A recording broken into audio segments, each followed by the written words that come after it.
far and wide.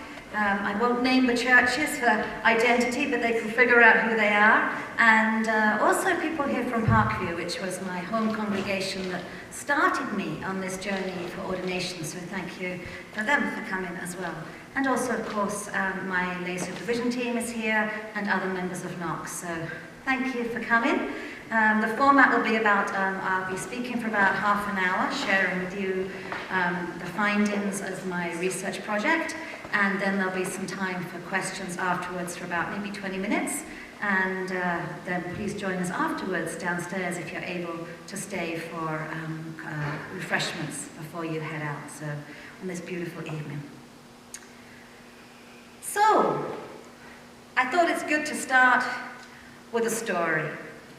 An old Jewish folk tale. Once upon a time, truth was naked and cold, and she wandered the streets from door to door, looking for someone to take her in, but every door she knocked on, they turned her away. When Parable found her, they found her huddled in the corner, shivering and hungry. Parable took her home, fed her, clothed her in story, and sent her out again. Truth went and knocked on the doors again, but this time she was invited in. She was fed. She was warmed by the fire. It was like they treated her as a different person. Later, when she met Parable, she said to Parable, "I don't understand. Why did they welcome me in this time?" And Parable looked at her and said, "Sometimes people are afraid of the truth. But when we see it as story, then it becomes more acceptable and understandable."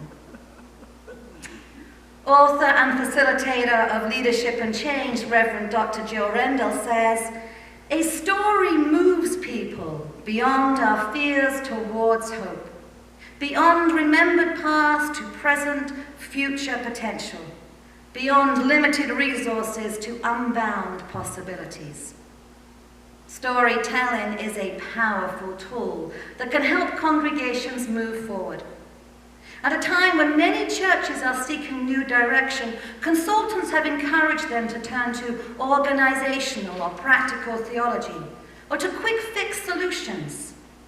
But narrative theology is rarely considered the framework for church visioning and transformation. And yet narrative theology is a root of our faith tradition, hearing and telling our stories of faith. Storytelling has always played a key role throughout history in the changing and the revitalizing of the church. This research project uses a multi-case study methodology to examine the intersecting ways that storytelling is used in visioning and transformation of 3 united churches. It's not a practical how-to guide on visioning or a list of best practices. Instead, it is an in-depth study on how telling and hearing stories are an essential part of successful visioning. The research data was collected from interviewing clergy and focus teams separately. They had each completed some form of visioning in the last 5 years. The congregations were selected randomly within a geographical radius of Western Ontario Waterways region. But in talking to them, I discovered that none of them were new to transformation. 2 of the 3 churches had worked through an amalgamation with other congregations, and 1 had restructured to amalgamate 2 services into 1. Perhaps it was this previous experience that helped them understand the importance of storytelling in times of transition. Each of them expressed that they needed to make sure that they intentionally listened to all the voices, that they were willing to have difficult conversations, that they accepted that there will always be different stories to tell, which sometimes may be conflicting. And they realized that transition is ongoing rather than just done on one date and forgotten. Clearly, these 3 churches already understood the importance of listening and telling ongoing stories as they embarked on their visioning journeys. But before we we look at the unique visioning stories of these three congregations, let's first understand what the participants understood by visioning. The United Church has moved from a period when all churches are asked to create a mission statement into a time when congregations are encouraged to create a vision statement. I asked each participant in this research project to describe their understanding of visioning within the church. There are some key terms that jumped out when I compared the collected responses. Collective understanding of visioning was said that it is intentional work. It's a goal or objective that you want to achieve. It's purposefully imagining the possibilities. It's coming up with a dream. It's an understanding of what you want to see in the future, and it's figuring out how to get where you want to go. Now, if you look at this list, there are some overtones of organizational and practical theology. There's a bit of a sense maybe of, let's write down that vision and get it done and everything will be okay. But there's also an underlying understanding of the importance of the narrative framework, an understanding of where storytelling fits into the visioning process. Each congregation said that stories are part of their understanding of visioning in three very clear ways. Firstly, stories of the past, willing to look behind to see and hear where you've come from. Next, stories of the present, learning to listen to each other's stories in our present day to understand who we are. And finally, stories of the future, being willing to state the stories and dreams of who you want to be. The minister from the church that I will call Church on the Hill explained his image of visioning with this story. Visioning is a shooting star. People get excited about it when they see it in the sky. But then after that shooting star passes, there might be some talk about it, but the star is no longer there. That's when the work begins. We have to figure out, how does that shooting star become a reality in day to day? How do we keep that story alive and bright? Each of the three churches interviewed had visions of a shooting star, but in different ways. And before we look at how storytelling was commonly used and how it intersected in those vision stories, let's outline the vision story of each of the three congregations with an in-case analysis. Our first church, which I will call Church on the Corner, was not new to change. Not only were they an amalgamation of two united churches in the area, but they had also completed a major accessibility project that resulted in wheelchair access to the sanctuary and a ramp to the choir platform. This was perhaps the beginning of their vision to become more open, welcoming, and inclusive. When their minister of 17 years retired, some saw this as an opportunity to create a new story of who they wanted to be. A vision team was created to work with the interim minister, and after a year of gathering responses from the congregation, the team pulled out common threads and created a character called Lady Grace. She was intended to be the personification of the church, both who they were and who they wanted to be. She was described as the mindset of the congregation. As Lady Grace told her autobiographical story, the team believed that everybody could recognize a facet of their own story in the story of Lady Grace.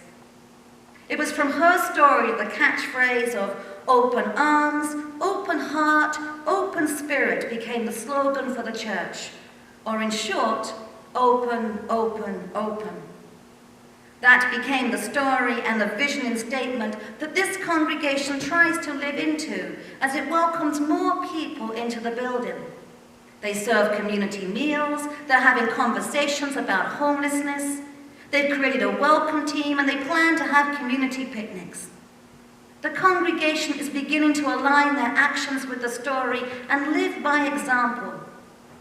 It sometimes isn't easy for all members of the congregation because it requires them to see the stranger not as the other. At times, there's still a dichotomy between the story told and the story lived. But the minister admits that all things are a work in progress, that everything is fluid. And so the story continues to unfold. Our second church, which I shall call Church on the Hill, believed that 10 years ago they would be closing. They went through a lot of conflict as they combined two very different services, as well as engaging in a pastoral relationship that was not right for the church. With intern ministry in place, they created a transition team and developed themes to focus on.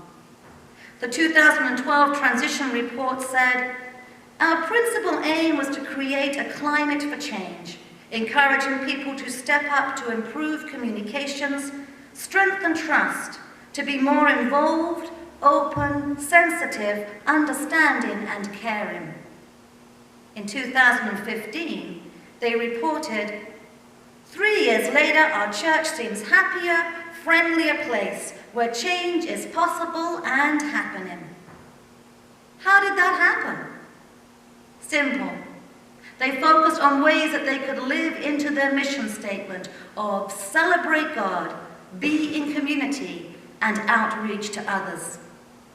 They decided that if this was their mission, then they needed to find a vehicle to reach it. And they chose holy currencies, a term and concept created by Eric Law. The story of holy currencies is that there are 6 currencies that are critical for being a welcoming and supportive community. It requires a shift in attitude. Instead of inward looking and wanting bums on seats, to outward looking and thinking about how to serve the community. Although the language change and the cultural change was hard for some, the vision to reach out to the community and be a self-sustaining entity was accepted by the majority of the congregation.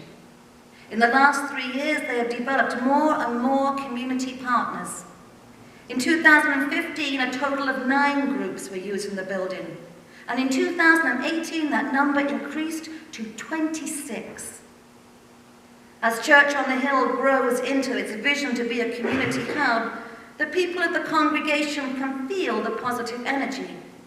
With increased community partners, financially the church is ahead, attendance has doubled in the last 2 years.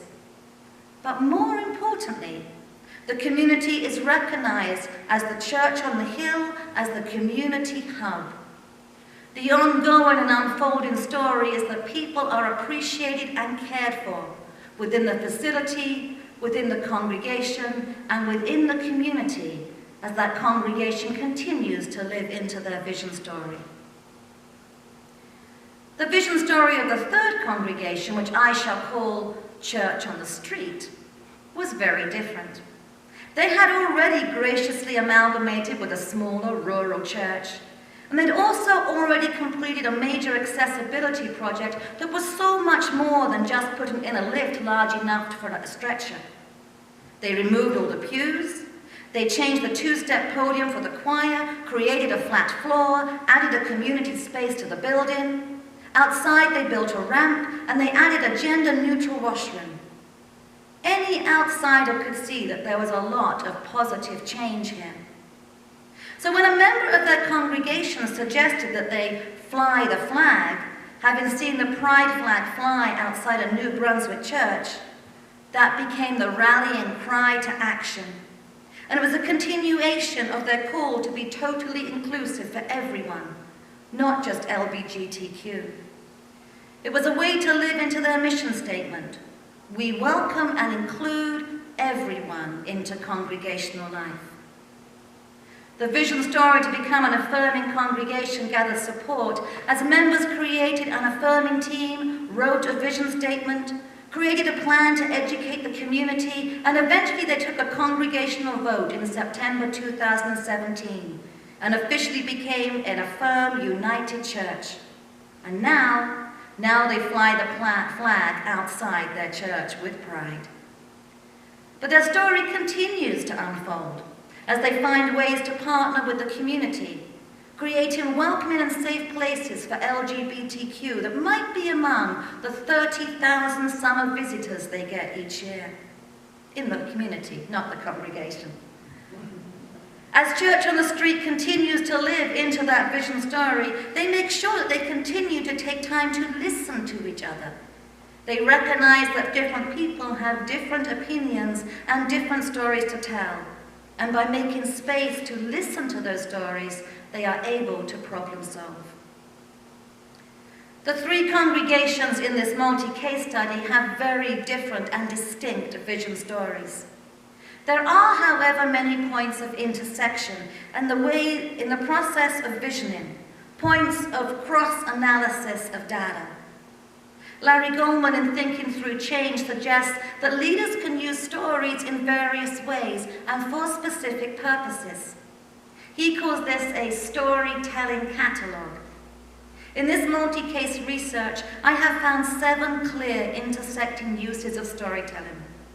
My storytelling catalogue, when I examined the data, looks like this. 1.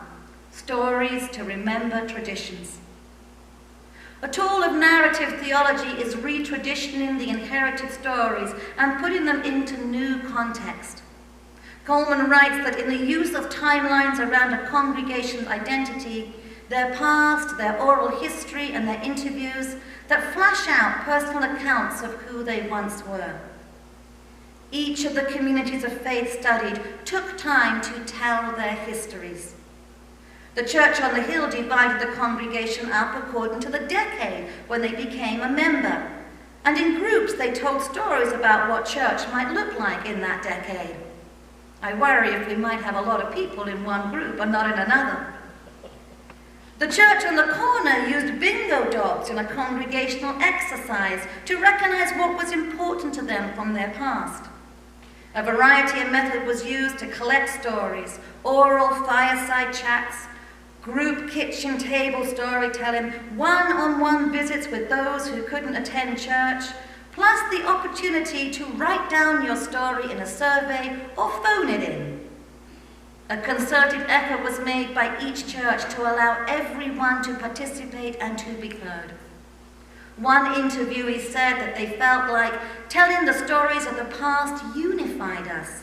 It gave us a chance to recognize that we all bring something to church. In the 2016 annual report for Church on the Hill, it wrote, "Our congregation engaged in opportunities for reflection on events and stories of its past, from our beginnings to the present, in order to recognize, appreciate, and learn from our rich heritage." 2. Stories to heal our grief. Coleman, in Thinking Through Change, explains how stories can help congregations deal with grief and loss. This research showed how telling the stories of the past allowed us space to grieve. A participant from Church on the Hill said, "I think people feeling that they could participate and be heard was part of a healing process. It allowed them to move forward." The members of each team recognized that change was difficult for some people within the churches. It can be scary waters for some, and they need to find ways to break it down so that the fear of change doesn't paralyze them. Interviewees also knew from previous transition experiences that change can be controversial, and they acknowledged that it was necessary to create a safe space to allow people to tell their stories about what they are afraid of losing. The two churches that had undergone amalgamation and accessibility projects both agreed that it took bring it up, wait for a couple of years, and bring it up again before folks might be willing to move forward. Some more senior members took great comfort just nestled in their regular pews. One member who works at Church on the Corner said, "I've noticed that change can be difficult for some people here. But I've also seen people trying hard to understand it, and a growing recognition that as much as we love and miss the old ways, that isn't what it is anymore. They're trying to figure out how they can accept some of the changes in the church and create new stories." 3. Stories to calm the chaos and conflict. Where there is change, there is almost inevitably conflict of opinion. All three of the churches studied had stories of conflict to tell. One congregation hired an outside mediator to provide conflict resolution. She met separately with 125 families to hear their stories. Another church used mentor mediators to be a willing, neutral third-person resource for some challenging conversations. And another had round-table discussions to provide a safe place to speak with courage. Stories were a way to talk about things that were painful, and sometimes listening to those stories helped others to soften their opinions. Stories of chaos and conflict can stop a new vision in its tracks. Those stories must be told and listened to before a new vision can arise. The minister of church on the street said, "We are a community where we just have different points of view. We didn't agree about everything, like we didn't agree what color to paint the walls. Even after we voted to become a firm, someone from the team stood up and acknowledged that some folks didn't agree with the vote, and that is okay to disagree." 4. Stories to spark hope. Mary Michelle writes that the stories congregations tell can open the way to compose the future of shared life together. In other words, stories can provide hope for the future. These churches all shared many stories of hopeful change, such as the story at the church on the corner where an older congregational member was having a problem with the open concept. She now comes in and is learning to interact with some of the people in her own way. Or the story of Carrie, a retired resource teacher who has provided support for a young gay student. She received a phone call from that student who said, "Thank you for saving my life." Or the story of hope and unexpected blessing when black mold was found in the basement of church on the hill, and an unexpected cost of $21,000 was presented to the congregation. Yes, I know, you're asking, how can this be a blessing? But the minister mentioned this sum to one of the partners, the Korean church who uses the building for worship. He went asking for a donation of bread for a fundraiser, but he received a donation of $5,000. That's a total of 1/3 of the Korean church budget. When the congregation at church on the hill found out, they were so amazed and so filled with hope that they quickly raised the remaining funds. These stories are moving and powerful, and they play a key role in the visioning process. Stories of hope can generate action and can transform attitudes. In the United Church, EDGE was created to support innovation and special projects of transformation. EDGE recognizes the power of telling stories to inspire hope with other transforming congregations. Carla Leone from EDGE says, "We have to hear the stories to inspire ourselves and others." 5. Stories to communicate to the community. Each of the 3 churches interviewed used storytelling to communicate their vision story to the community. All participants agreed that you need to find different media to get the story out. The church on the street would hold monthly discussions using storybooks, gay positive movies, and guest speakers who told their personal stories. Workshops with story sharing were held in all 3 congregations and open to the communities. The pulpit was used to preach stories of hope and transformation. Newsletters were circulated to the community. And social media, newspaper article, banners, and even t-shirts were all methods to share the story. 6. Stories to own and live into. It's important that the vision story comes from the congregation and not just from the leadership. The minister of church on the hill told me this story. There was a minister in Winnipeg who had a church that was so traditional that the ushers, when collecting the offering, wore tails and white gloves. The minister recognized what kind of message this was sending to the people, so the minister got rid of the tails and white gloves. But the Sunday after that minister left, the tails and the white gloves reappeared. Bruce Sanguine cautions in his book, The Emerging Church, that when the vision and the mission statements are not created willingly by the whole congregation, then there can be a danger of them just becoming decorative. For a vision story to have transformative results, the whole congregation needs to take ownership and live into the story. At each congregation, the visioning process may have begun with a core group, but there was always enough to give that energy to the vision. As a result, the congregation became enlivened with the vision and were willing to take ownership. They demonstrated their support by volunteering to help out at various events. At Church on the Street, there was one very powerful moment after a shooting in a gay club in Florida. One member of the firming team read a reflective story poem in worship. Part of the wording was, "I stand with you."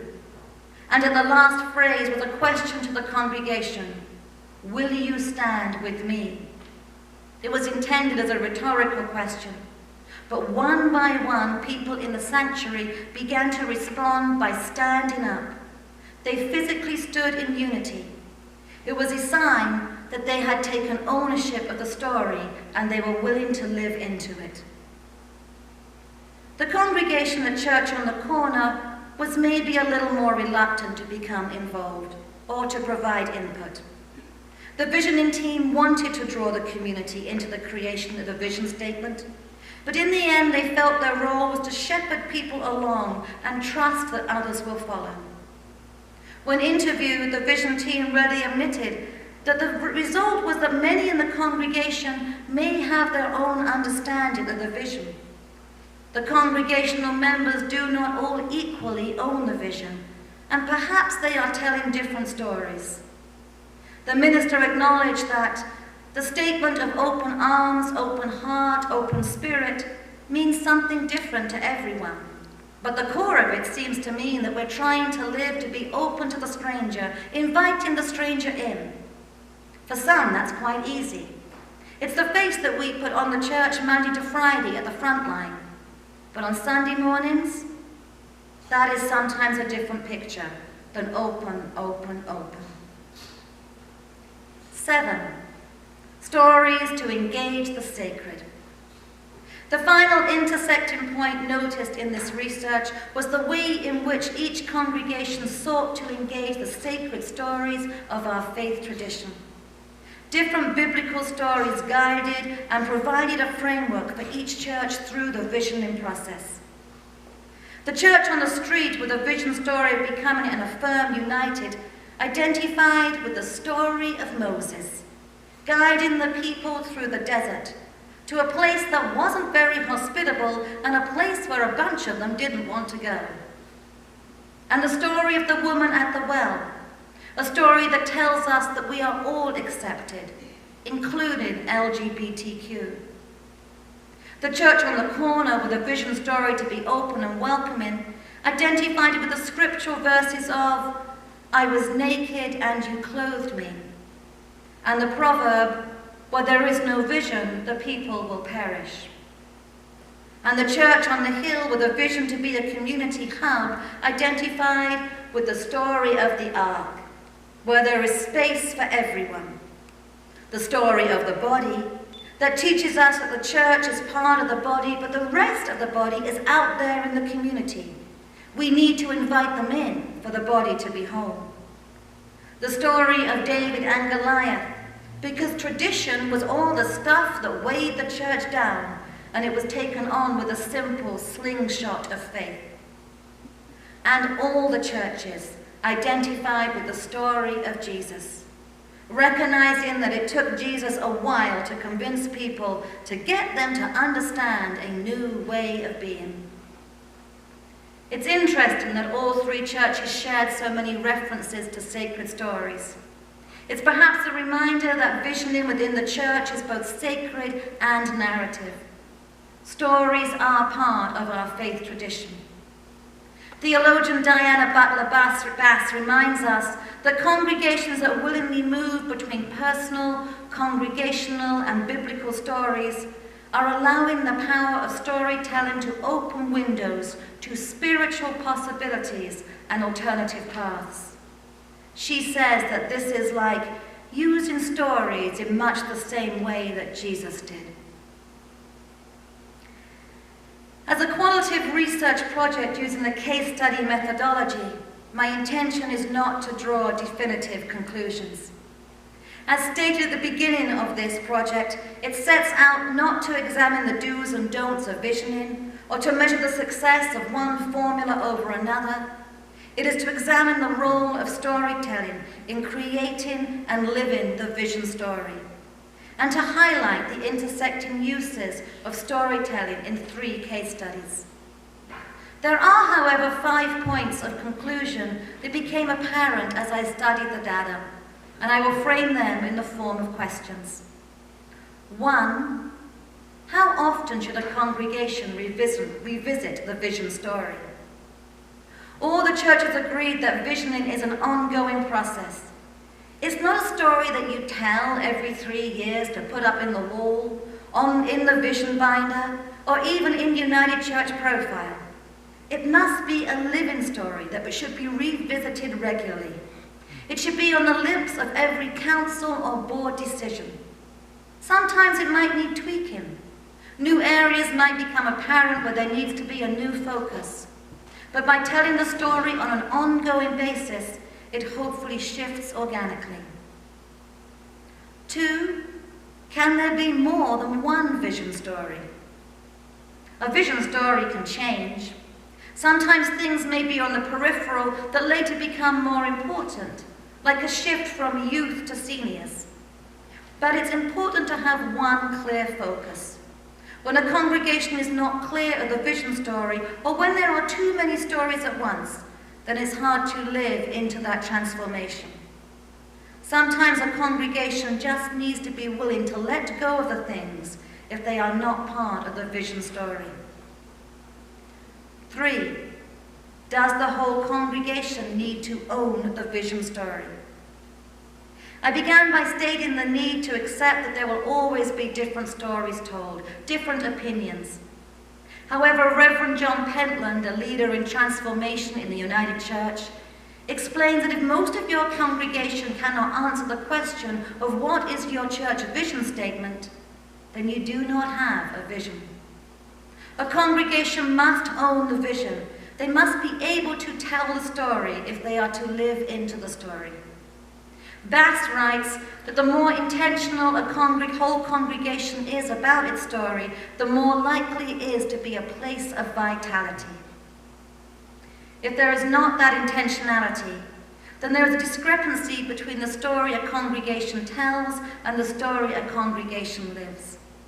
When the congregation does not own the vision story, then the vision statement or the church profile can just become words on a page. It becomes a story that the congregation told 2 years ago and not one that they are telling today. 4, is it necessary to have strong narrative leadership?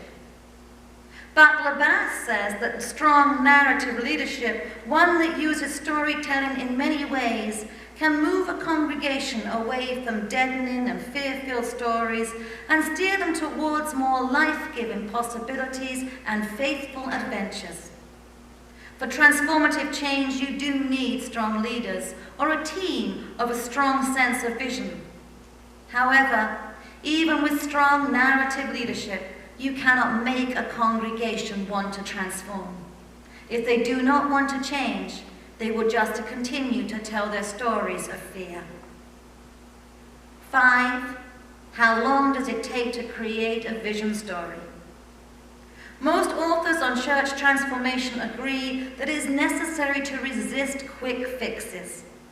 When a church tries to create a vision story within just 1 or 2 weekend workshops, then it's not taken the time to listen to the stories that shape the congregation, the stories of grief, the stories of conflict, the stories that discern who they want to be. Bruce Sanguine cautions that culture shift doesn't happen in a day. It doesn't even happen in a year. Think 3 to 5 years. Moral philosopher James Taylor says, "We understand life as an unfolding story in which we grasp our lives as narratives." The life of a church can be seen as an unfolding story.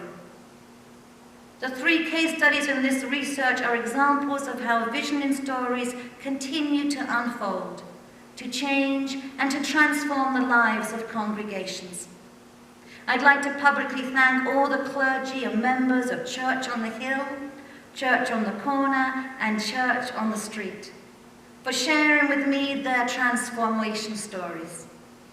I will end with a quote from the minister of Church on the Hill, which sums up the importance of storytelling in the visioning process. "We have to tell our stories.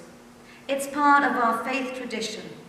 Story is absolutely essential because it reminds people of who we are, how we've changed, and where we are going." Thank you very much.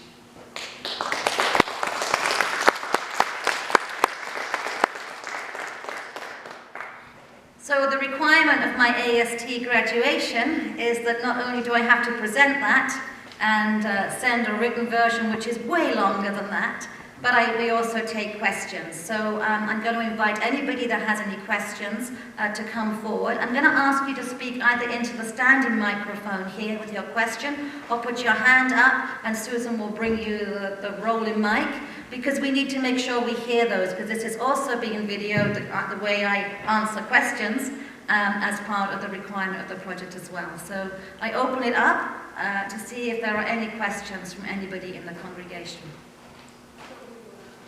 You come over, if you can come around, Tammy, that's great. Or thank you.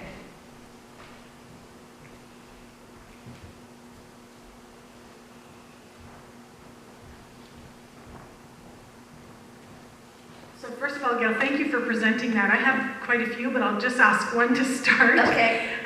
In your storytelling catalog, do you think that that might have been different had you gone outside the region, and would it have affected how you proceeded? I don't think going outside the region would have changed the catalogue, because the catalogue is just where the stories intersect.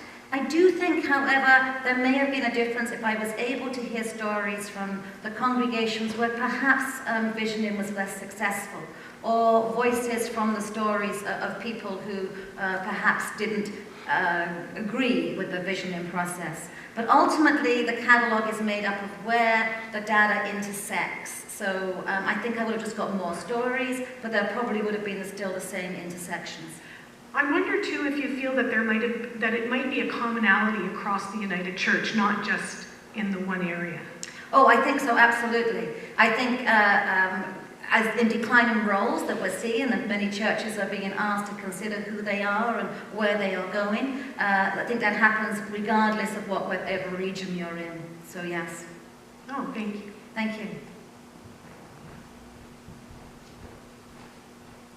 I'm sure there must be more stories. Yes, Gary. I know he's going to ask me a difficult one. I'll speak into the mic. Would you say, or what would be a biblical theme that might have been reoccurring in the storytelling?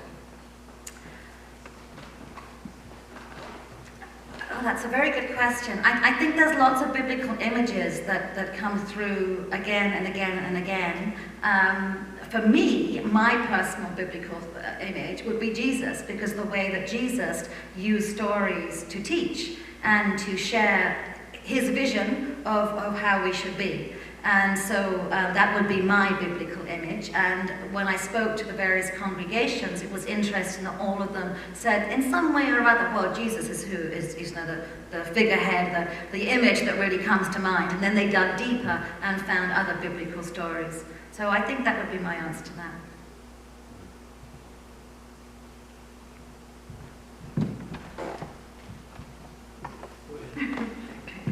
Gail, do you think that stories can be told or interpreted in different ways? And what I mean is, I'm thinking of somebody from a congregation who thinks that maybe the narrative budget is leading towards closure of a church, and another person in the same congregation thinks that the story leads to change and hopeful, productive, ongoing leadership. Right. I think there's always different ways to hear the same story and different ways to tell the same story. And I certainly experienced that when I spoke with the various churches that I spoke with. And in my research, Diana Butler-Bass talks a lot about narrative leadership and how the stories we tell as a narrative leader can influence how people might hear it. So, for example, she gives the image of to a Protestant church that might be at the moment of closure and having a deficit and so forth. She said you might choose to tell the story of the Titanic, where they're in danger and people are jumping off and they're sinking, and of course we all know the end of that story. Or she said you might choose to tell the story of the Mayflower, where they are in choppy waters, they are heading into uncharted territory, they're not sure of what to expect, and yet there's a sense of hope, maybe, and adventure. So I think part of it may be the way in which a leader, whether that's from the congregation or a minister, shares the story with the congregation. That may influence the way that people see things. Gail, I just wondered about narrative theology. Can you talk a little bit more about that and why you chose that as your frame? Why did I choose narrative theology? Well, most of you know that I'm a storyteller, so for me it was a bit of a no-brainer to choose narrative theology. But it was relatively new for me as I started to do the research. And narrative theology is a post-liberal theology that was started in the late 20th century by, I'm just checking my notes here, George Lindbergh and Hans Wilhelm Frey. But basically it teaches that the bottom line is narrative theology is it deals with the stories. It deals with our faith stories and how we interact with God through those biblical faith stories, both individually and as a community. So I think that when we're doing visioning, to root it in those faith stories helps us to keep rooted in our faith. Perhaps a little more so than if we look at perhaps organizational or practical theology. And when you use them in visioning, there's maybe a little more danger of having sort of a business model. And I think using the narrative theology approach roots it in our faith stories. Yes, I would just carry on perhaps from that. The transforming stories and the use of narrative, as you have explained, the way in which people connect to it and they understand and doing that. Now, if you're in a state where there is conflict, in a conflict resolution type situation, often I think sometimes what we're dealing with isn't faith stories, but strong opinion. Now, how are you going to relate opinion and get it around to faith stories? I think stories has always been used in healing and in conflict resolution. And I think often it's a case of when there are those conflicts and there are those people wanting to tell their stories, it's necessary to find a space to hear those stories. And I think providing that safe space is part of what visioning is. How do we move it around to the stories of biblical stories? Well, I think that's the job of narrative leadership as well. It's finding a story to relate. Where is God in this moment? Where is God in this conflict? What do we learn that God is saying to us? And that's where you intersect with the biblical stories.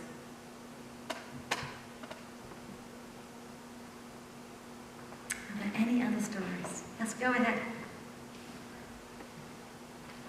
Maybe this isn't exactly the type of question you want, but I have noticed in our services the storytelling that turns scripture being read from the Bible to just small changes in actions makes the story come alive. And I would hope that we would see more of that going on in the church. And in past, we have sometimes heard from members that are no longer with us, but have told us stories about the beginning of our church and the history of our church. And it was amazing to hear, and I'm wondering, having done all this research, has this given you tools to use with your own Knox congregation to maybe help us with the transforming stories for us? Right, yes. Well, I think when I started off doing this project, I had to give a personal reason for choosing this as a topic. And part of it was because my personal interest in storytelling, but also because I knew that my congregation currently are going to hopefully go through some kind of vision and some kind of understanding of where they are and where they're going. And so I've learned an awful lot through doing this. And I mean, there's some really good books out there that are blueprints.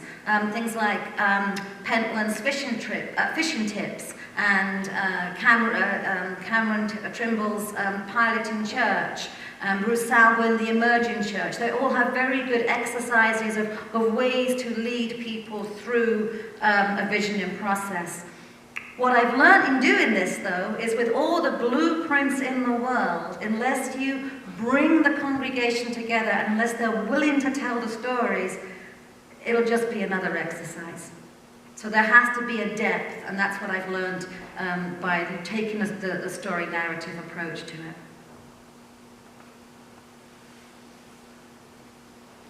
Are there any other? We have a few more minutes, so please come forward if you have any questions.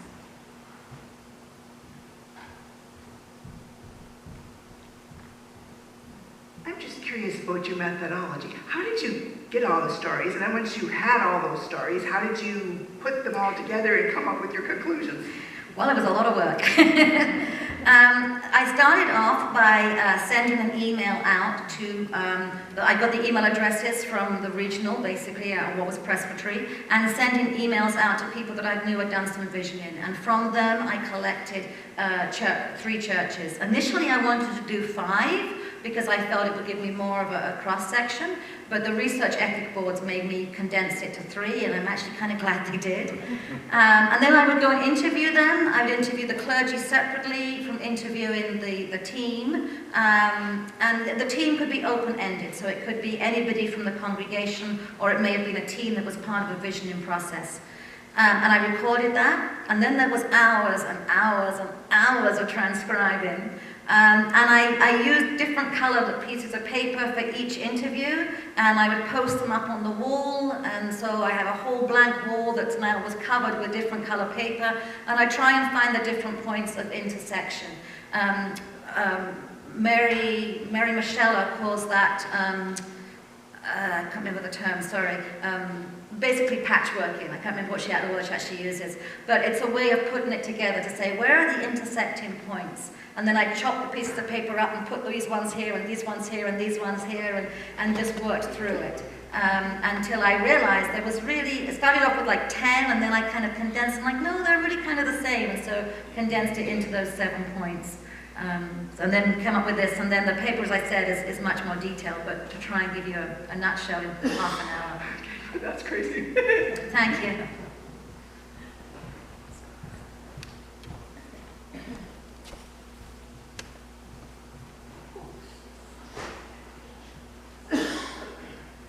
Gail, you said that you didn't set out to look at the do's and don'ts of visioning, but do you think storytelling is essential for positive transformation results in visioning?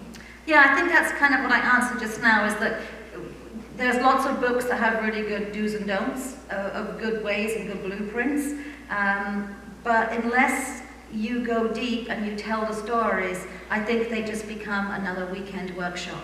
And some of those books do say how important it is to stop and listen to stories and give suggestions of ways to gather stories.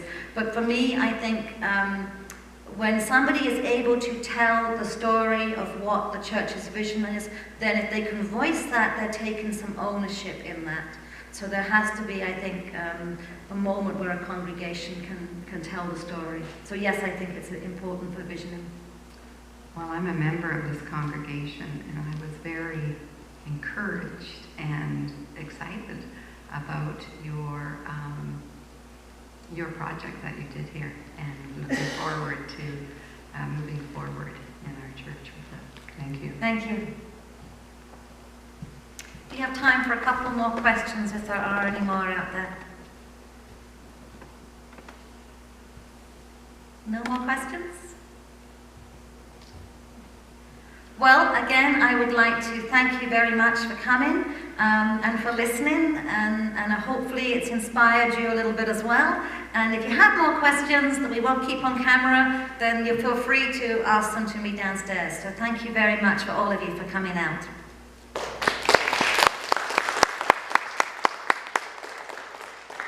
And please join us downstairs for some treats.